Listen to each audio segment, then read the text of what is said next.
इस amazing film की कहानी की शुरुआत होती है उस फीचर को दिखाकर जहां पर इंसान काफी ज्यादा डेवलप हो चुके थे। यहां तक कि इंसान ने अपनी टेक्नोलॉजी के माध्यम से अलग अलग प्लैनेट को एक्सप्लोर करना भी स्टार्ट कर दिया था और अब तो इंसान पृथ्वी के अलावा भी और भी कई सारे प्लैनेट पर अपनी कॉलोनी बना रहे थे, क्योंकि पृथ्वी पर एक समय के बाद पावर और रिसोर्सेस एकदम खत्म हो जाएंगे। इसीलिए उन लोग को अलग प्लैनेट की जरूरत होगी जहाँ पर इंसानी सभ्यता को रीजनरेट कर सकें। इसी तरीके से लगातार कई सारे सर्च करने के बाद वैज्ञानिकों को एक प्लैनेट मिल भी जाता है जिसका नाम सीरीज 6B था। दरअसल इस प्लैनेट का पूरा एनवायरनमेंट अर्थ जैसा था जिसमें कि इंसान बड़ी आराम से रह सकते थे। अब तो यहाँ पर कई सारे इंसानों को ट्रांसफर भी कर दिया जाता है जो इस पूरे प्लैनेट की जांच करे और अपनी कॉलोनी बनाए। ये पूरा प्रोजेक्ट एनमी कॉर्पोरेशन नाम की एक प्राइवेट कंपनी चला रही थी जिसने की इस पूरे प्रोजेक्ट में इन्वेस्ट किया होता है। और सीरीज 6B प्लैनेट के ऊपर जो भी लोग होते हैं वो एनमी कॉर्पोरेशन के ही लिए काम करते हैं। दरअसल एनमी कॉर्पोरेशन इसीलिए इतना इंटरेस्ट दिखा रही है क्योंकि उन्हें पता चला है कि इस प्लैनेट पर कुछ ऐसे यूरेनियम धातु पाए जाते हैं जिससे कि एनर्जी जनरेट की जाती थी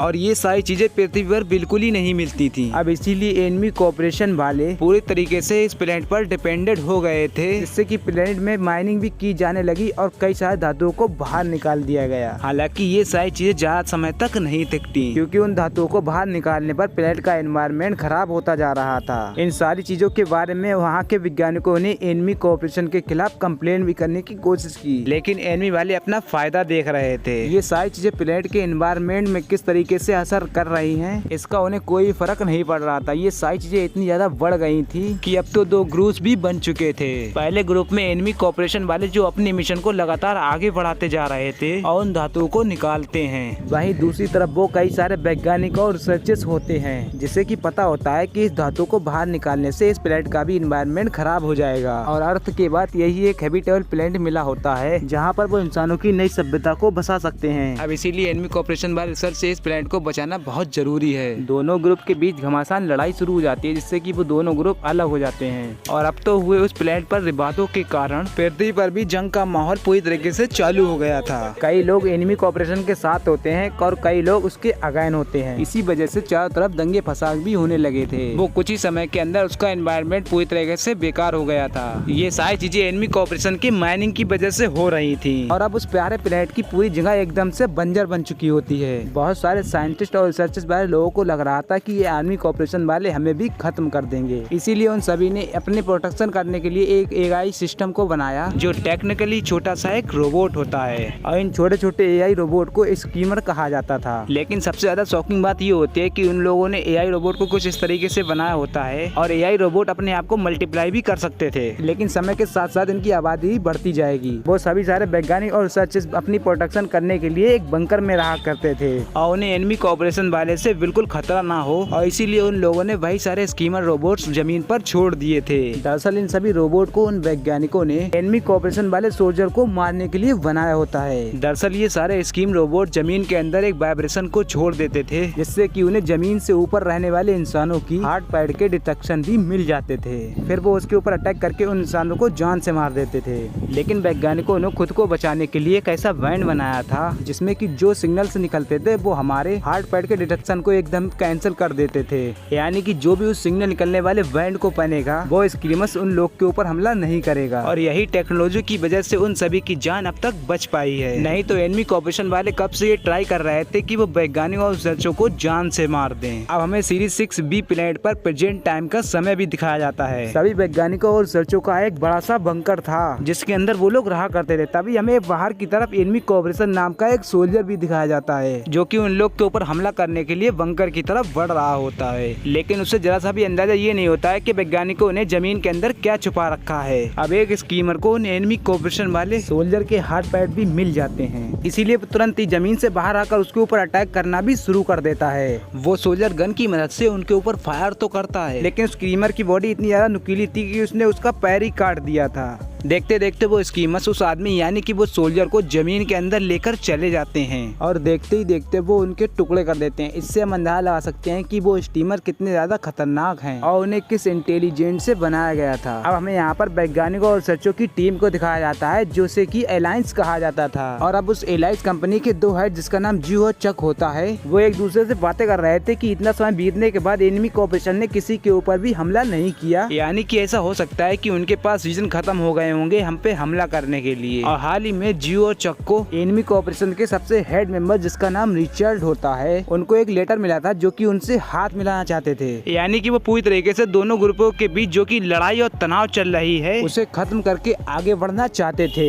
अब यहाँ पर जियो चक इसके बारे में सोच रहे थे क्योंकि इस प्लान को उन्हें काफी ज्यादा अच्छा लग रहा था, क्योंकि इस प्लान पर अब काफी सारे कम लोग बचे हुए हैं और हम इसी तरीके से लड़ाई लड़ते रहे तो दोनों ही ग्रुप किसी समय में एक तरीके से खत्म हो जाएंगे। अब जियो और चक ये सोचकर पूरी तरीके से प्लान में हो जाते हैं कि अब वो पूरी तरीके से इस लड़ाई को खत्म कर देंगे और वो भी एनिमी कोऑपरेशन के खिलाफ। अब यहाँ पर जियो और चक पृथ्वी पर मौजूद अपने हेड मेंबर से बात करते हैं इन सारी चीजों के बारे में। उनका नाम मिस्टर ग्रीन होता है जो एलाइस ग्रुप के बहुत ही बड़े मेंबर होते हैं। मिस्टर ग्रीन ने एलाइस के सारे ग्रुप मेंबर को ये बताया कि एनिमी कोऑपरेशन वालों ने एक दूसरा प्लेनेट को ढूंढ लिया है और उसका नाम सीरीज 7 था। उस प्लेनेट पर भी सीरीज 6 नाम के कई धातु भी पाए जाते थे, यानी कि वो ज्यादा रेडियो कोऑपरेशन वाले नहीं होते। यानी कि एनिमी कोऑपरेशन वाले उस प्लेनेट पर जाकर वो अपनी इन्वेस्टिगेशन और माइनिंग करें तो वहाँ पर रहने वाले लोगों को भी कोई खतरा नहीं होने वाला था। इसीलिए उन लोगों ने डिसाइड किया है कि वो अपनी पूरी फोर्स लेकर CA7 पर प्लेनेट पर चले जाएंगे। यहाँ पर पृथ्वी पर उनकी सारी चीजें ठीक हो चुकी हैं और उनके बीच का तनाव जो पृथ्वी पर खत्म हो गया है, यानी कि एक तरीके से एनिमी कोऑपरेशन वाले पीछे हट रहे हैं। इस बात से जियो और चक काफी ज्यादा कंफ्यूजन में आ जाते हैं कि अब सारी चीजें ठीक होने के बाद वो प्लेनेट पर वापस जा सकते हैं, क्योंकि अब तो इस प्लेनेट पर बहुत ही कम लोग बचे हुए थे और उन सभी लोगों का मन नहीं लगता था। एटलीस्ट यहाँ पर जितने भी धातु निकाले गए हैं वो लोग पृथ्वी पर जाकर उसे एनर्जी कंज्यूम कर सकते हैं। मिस्टर ग्रीन का ये होलोग्राम ये सारी बातें बताकर वहाँ से गायब हो जाता है। अब सारे एलाइस मेंबर के लोग इतना ज्यादा खुश हो जाते हैं कि वो काफी दिनों से ये लड़ाई लड़ रहे थे, जिससे कि उन्हें लग रहा था कि जमीन पर फैलाए गए सारे स्कीमर AI की अब उन्हें कोई जरूरत नहीं है। वो लोग तो सारी पैकिंग करने लगे थे अपने प्लेनेट पर जाने के लिए। तभी कुछ ही देर के बाद अचानक से स्पेस ग्राफ आकर उनके बेस में गिर जाता है। वो स्पेस ग्राफ पूरी तरीके से तबाह हो चुका था, जिसके अंदर 20 से 30 लोग मौजूद होते हैं। हालांकि इस क्रैश लैंडिंग में जेफरसन नाम के एक आदमी के अलावा और कोई भी नहीं बचता।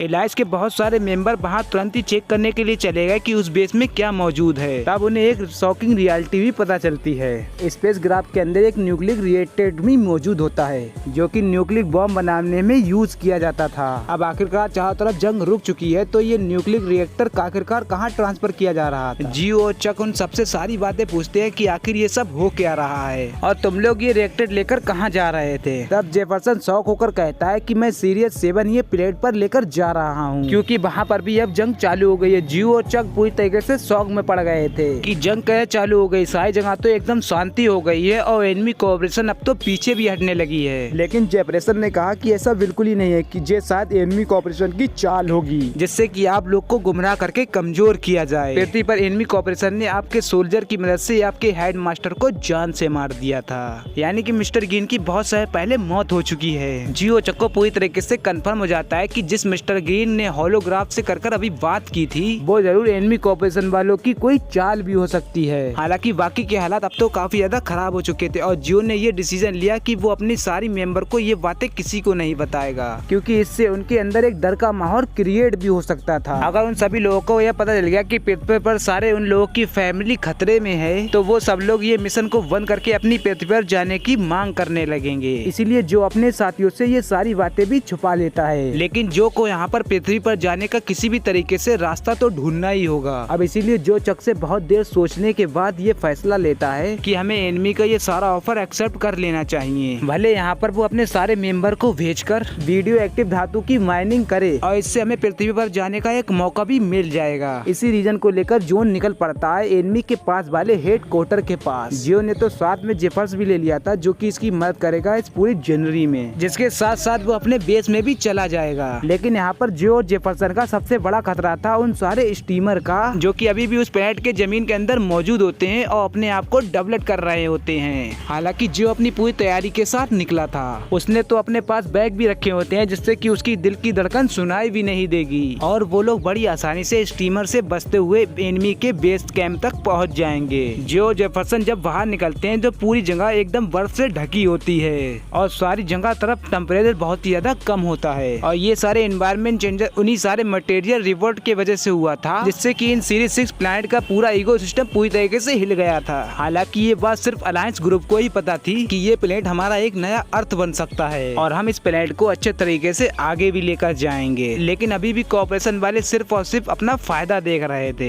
तो इस मूवी का एंड यहीं पे होता है। तो उम्मीद करता हूँ दोस्तों आपको हमारी वीडियो पसंद आई हो। आई होप पसंद आई हो तो इस वीडियो को लाइक करके हमारे चैनल पर नए हैं तो चैनल को भी सब्सक्राइब कर लें। और ऐसी अमेजिंग वीडियो देखने के लिए आप लोग कमेंट में पार्ट 2 नहीं लिखते हैं तो कमेंट में पार्ट 2 जरूर लिखें। Thank you for watching.